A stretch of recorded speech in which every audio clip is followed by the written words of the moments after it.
Good evening. I hope everyone's doing well. I was just about to go to bed and I thought I might as well record a new video today. And my magic Welsh spoon has chosen this book for us today. It is Dandylion by Lizzy Finlay. Finlay. Backstory about this. I actually bought this in Wales when I was last there years ago. And I attached it to an orange that, oh, it's broken. Well, to an orange that I, baked in the oven for a couple of hours as part of like the Christmas decorations I had at the time. And of course, we got a cute little bow on it. I actually keep this perched on my bookshelf, but I thought I might use it as a new, bookmark for the books I want to read for this channel. Oh. Anyway, it's very cute. I love it. And before we get started on the book, I wanted to show something to you guys. I don't think you could see it in the frame earlier, but here's my new flowers for the week. I've got some beautiful pink lilies. They're a little bit worn out. They've been there for a few days. But I got these beautiful lilies and these really pretty things. I don't know the name of these, actually. So if you know the name of these, do let me know. And I've got one rose here from Valentine's Day. Got some of these green, lovely things. I don't know what they are, but anywho. But yes, that is my floral arrangement for this week. I'm very excited to have it in my room. Let's keep it here, shall we? You can kind of see it there. And today I'll be drinking a Tulsi tea. Oh, so the tea that I get is from Yogi Tea, and they normally have like little messages on the tea bag. The little tea tag, but it appears it's shell in my cup of tea. So I'm just gonna pull it out. This is starting to become a slightly chaotic video. But yes, here's my little message for the day from my Tulsi tea. The mind dwells in the sound, and sound dwells in the mind. Take it if it resonates, I guess. Anywho, Dandylion. This has been in my bookshelf for years. I even wrote my name here when I was very young.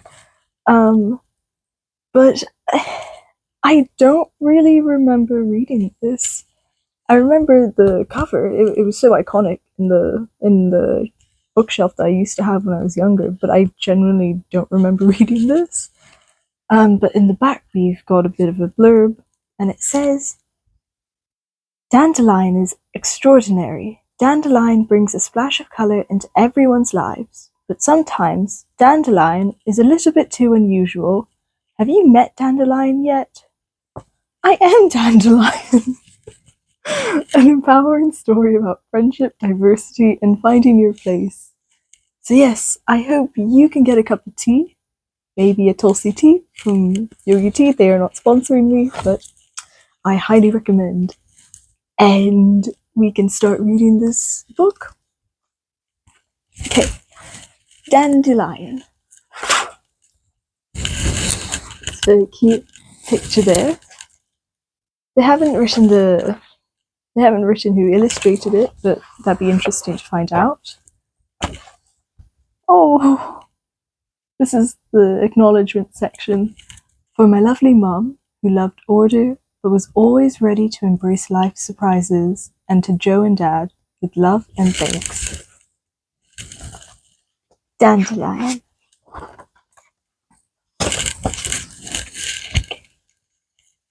On an otherwise ordinary Tuesday, Miss Gardner announced, Today we have a new boy in our class. Allow me to introduce Dandylion to you. Up sprang the new boy. He looked wonderfully unusual and delightfully different, bright yellow and rather scruffy, but they were too polite to say so.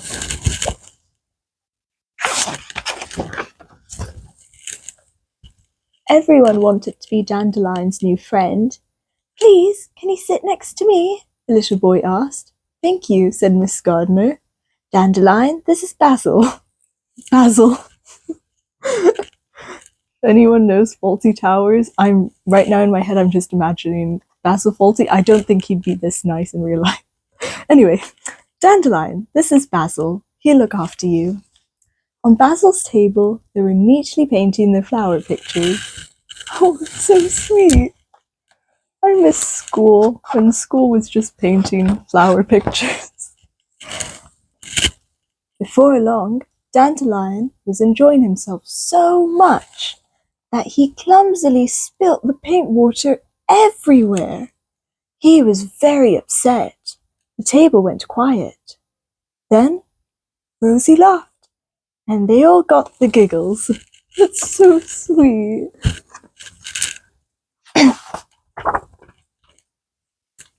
At lunchtime, Dandelion sat with his new friends. "Oh, cheese again," moaned Rosie. "My mum knows I don't like tuna fish," grumbled Tulip. "Boring," huffed Minty, unwrapping his usual egg mayo. But Dandelion sandwiches amazed everyone. "My own special recipe," he beamed. "Chocolate spread, jelly worms, and candy floss." Does Dandelion have parents? Just putting that out there, because I can't think of a single parent who would be okay with that. But okay. Then it was playtime. "Let's play tag," yelled Basil. "Dandelion, you're it." "Wait, I know a better game," said Dandelion, with a twinkle in his eyes. "It's called Scare Chase." For a second, I thought that said Scarface. Different story. Totally different story. But Scare Chase. Grrr! He roared and chased them all around the playground. He was surprised when Miss Gardner said, "Please play nicely like the other children." "But Scare Chase is meant to be fun," he thought.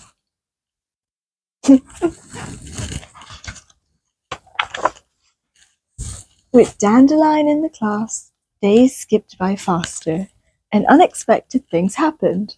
Like the time Dandelion brought his pet mouse Roger to class. Or when he learned not to wear costumes to school. Oh, look at his sad face. Often Miss Gardner had to stop what she was doing to have quiet words, making everything late. Oh.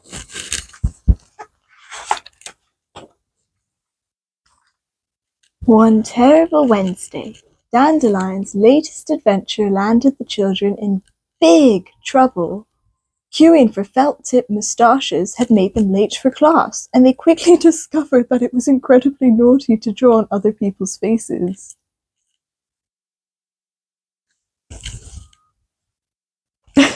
No comments. Miss Gardner was so disappointed, she could hardly look at them.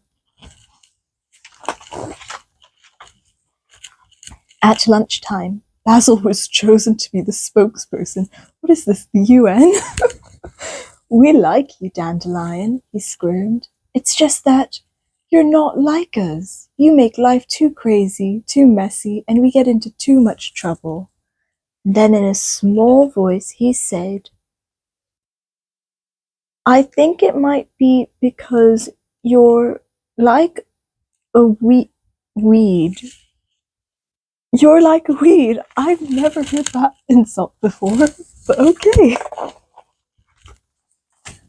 That day, Dandelion went home from school without bouncing or skipping.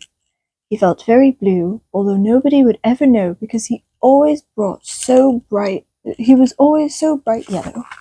Such an empty page, it's so sad. That poor old Dandelion. After he was told he was a weed, he didn't go to school on Thursday. He thought about things and decided to try being less bouncy and to smarten himself up. Oh no, don't do that, Dandelion. But he didn't like his new neat look. His little mind was made up. He was not going back. What's happening, my little dandy?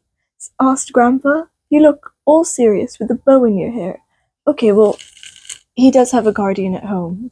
Because I was asking about the sandwich earlier. Anywho, wise old Grandpa Clock.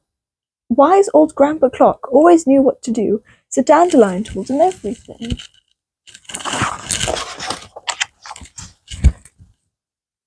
Grandpa Clock gave Dandelion a cuddle.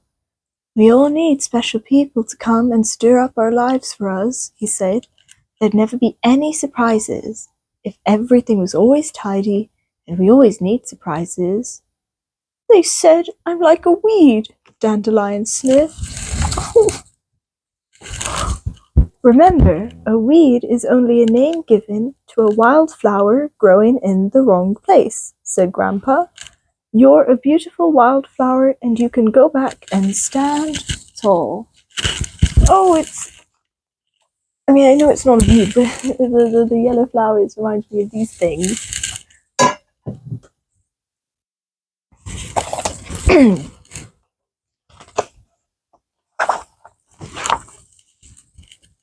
Without Dandelion, Apple Pie Order had returned to Miss Gardner's classroom, but the children missed his bright, sunny yellow face. They missed the bouncing, and the excitement, and even the spills and the mess. Oh, and that's Dandelion's painting right there. It's very cute. We miss Dandelion, Basil announced after lunch. The whole class nodded. I've got an idea, Miss Gardner said. That day, everyone went home with a school letter and a smile on their face. On Friday, everything was different in Miss Gardner's classroom. There were bright colors everywhere. The children were busily making things. Out of the blue, Dandelion bounced in, just in time for extraordinary sandwiches. Oh, such a pretty page. Everyone cheered when they saw him. Hello, Dandelion, Miss Gardner beamed. Today is Wildflower Day. The whole class was wearing sunny yellow. Oh, that's really sweet. Dandelion now felt like a wildflower in the right place. The end. Well, I really enjoyed that book. I thought it was very sweet. And I think I think I would have really enjoyed this if I read this when I was younger. But I'm glad I'm reading it now. I hope you have a pleasant evening, and I hope you enjoyed Dandelion as much as I have. Take care.